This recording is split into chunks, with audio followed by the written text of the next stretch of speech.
Salut Brut, c'est Augustin. À l'occasion de la 51e édition du festival de bande dessinée d'Angoulême, je vous propose une rencontre exceptionnelle entre deux grands acteurs de la culture française. Thomas Bangalter, bonjour. Bonjour. Thomas Bangalter, musicien, l'un des deux Daft Punk, président du jury de cette édition du festival d'Angoulême. Et Riyad Sattouf, bonjour. Riyad Sattouf, Grand Prix l'année dernière, à qui le festival dédie une grande expo qui s'appelle L'Arabe du futur, œuvre monde. Est-ce que vous vous connaissez tous les deux ? Alors moi, bien sûr, je le connais.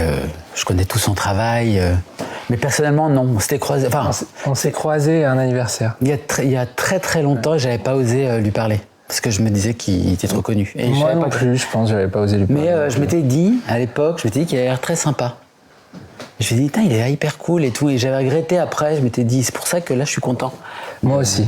En fait, c'est le grand paradoxe, parce que vous êtes très connu, Thomas Bangalter, mais vous ne connaissez pas vraiment physiquement. Oui, mais je suis timide aussi, je suis très timide. Quel lecteur de bande dessinée est-ce que tu es, toi, Thomas, qui est président du jury cette année ? Je suis pas un grand spécialiste de la bande dessinée, mais à la fois, c'est vrai que j'ai l'impression que ma personnalité a été façonnée par la bande dessinée. Et qu'elle a finalement toujours été présente dans ma vie en filigrane comme ça. Je pense tout de suite évidemment à l'animation japonaise qui vous rassemble. Là pour le coup, Thomas, pour Daft Punk, vous avez collaboré avec le regretté Leiji Matsumoto, à qui on doit notamment les aventures d'Albator. Ouais. Et chez vous, Riyad, c'est la figure de Goldorak qui est très présente. Albator et Goldorak, c'est quoi ? Ce sont des lectures d'enfance en fait ? Le manga est adapté en animé qui passe à partir de 1980 en France, je crois, et moi j'ai 5 ans à cette époque, et c'est des images, alors là pour la peine de manière vraiment inconsciente, qu'on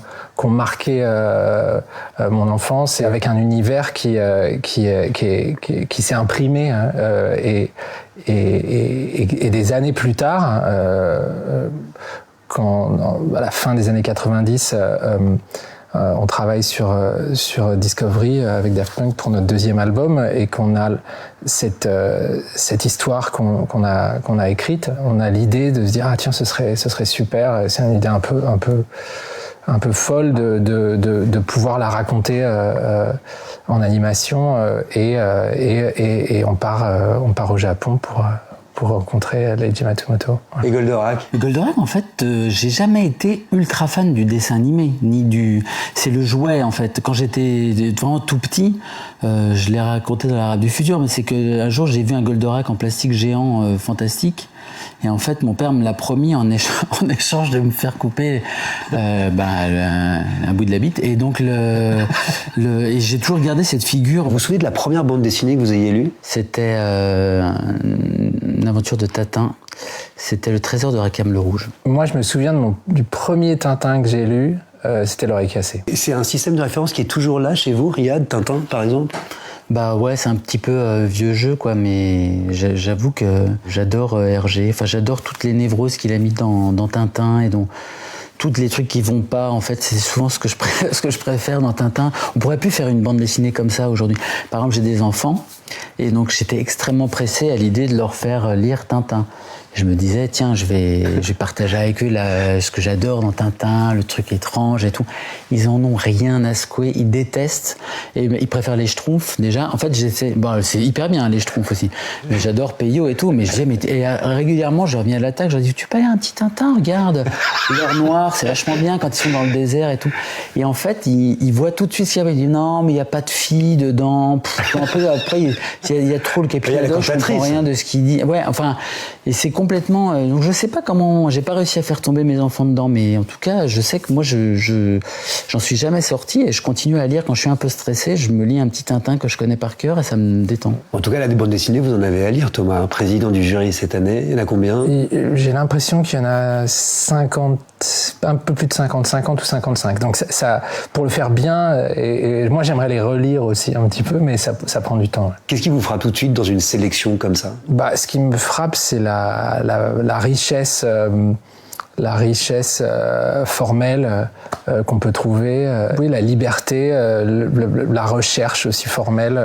Je pense que la bande dessinée vraiment reste une forme d'expression artistique extrêmement libre, et qui est en permanence qui cherche et qui se remet en question et qui essaye. Tu me demandais qu'est-ce qui me plaisait dans mes lectures en ce moment. Je trouve que la richesse visuelle et la richesse de la variété de propositions visuelles, on la retrouve pas forcément autant dans le cinéma aujourd'hui, en tout cas. Visuellement, il y a des super films, mais c'est comme si finalement on avait l'impression que le fond était vraiment beaucoup plus important que la forme, et moi j'ai toujours apprécié essayer d'explorer et de créer des images fortes. Ouais. Je me suis demandé, Thomas, tu dessines, toi ? Non. Par exemple, le casque, la pyramide, t'en as pas du tout fait de croquis à aucun moment ? Non. Guy Manuel, avec qui je travaillais, avait, l'autre Daft Punk. Voilà, l'autre Daft Punk avait dessiné le logo de Daft Punk, et c'est un bon dessinateur, il dessine très bien. Non, moi je dessine pas. Alors, avant de dire bon dessinateur, on va demander au dessinateur, c'est un bon logo ou pas, Daft Punk ? Hyper bien, d'ailleurs, je l'avais un tout bon. Vaguement semi-pompé pour faire le logo de Pascal Brutal. Enfin, c'est un logo comme ça dessiné qui impulse une vitesse. Et je crois que ça m'avait influencé. Ils apparaissent, les Daft Punk, dans vos BD ? Non, j'avoue non, parce que pour la simple et bonne raison, je sais pas si ça va te faire plaisir, Thomas, ce que je vais dire, mais pour la simple et bonne raison que je me suis toujours un petit peu concentré sur l'univers de la loose, en tout cas de ma loose adolescent. Et pour moi, le fait de dire que t'aimes, parce que j'adore Daft Punk, bien sûr, j'adore ce que fait Thomas, j'ai tout suivi, mythologie, la son album, c'est génial et tout, mais si j'en parlais, ça ferait comme si je parlais de trucs trop bien. Je sais pas, c'est pas comique. Voilà, je peux pas dire j'étais un ringard et j'écoutais Daft Punk. D'un coup, c'est pas possible parce que normalement, voilà.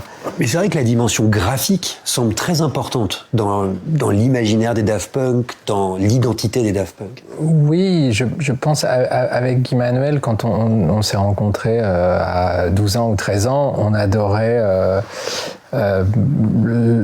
le cinéma, la pop culture. Albator, du coup. Albator, Andy Warhol, le Velvet Underground, les pochettes de Led Zeppelin. Et finalement, cette idée de créer des personnages aussi. Donc c'est peut-être ce qui se rapproche avec la bande dessinée. Et en lisant L'Arabe du futur, je me suis un peu, dans certaines circonstances ou situations, en tout cas à l'école, j'ai pu me reconnaître un peu. J'étais un peu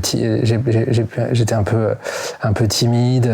Il était de la loose, en fait. Un peu de la loose, ça. Un peu de la loose. Et l'idée ensuite de créer comme ça des personnages qui sont presque un peu comme des super-héros qui n'auraient pas de super-pouvoir, mais un peu comme, je sais pas, dans Watchmen ou Batman, où il y a pas de fantastique, mais c'était aussi pour prendre sa revanche sur toutes les situations ridicules dans lesquelles j'avais pu me retrouver, ou vaincre un peu sa timidité. Mais je crois que l'anonymat que vous aviez était extrêmement fécond. Enfin, il y avait quelque chose de très... C'était vraiment fascinant. Il y a un côté, c'est onirique, c'est hyper puissant, quoi. Moi, il y a des situations un peu amusantes où, même il y a longtemps, au début, à Londres, on était en concert, et puis je marchais dans la rue, j'étais allé prendre un sandwich dehors, et j'arrive, et il y a quelqu'un qui essaie de me vendre une place pour mon propre... spectacle, en fait. Tu l'as acheté, j'espère. En fait, à un moment, je me suis dit, ce serait marrant.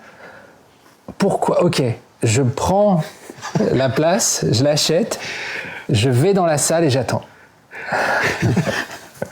Merci Riyad Sattouf. Merci Augustin. Merci Thomas Bangalter. Merci Augustin.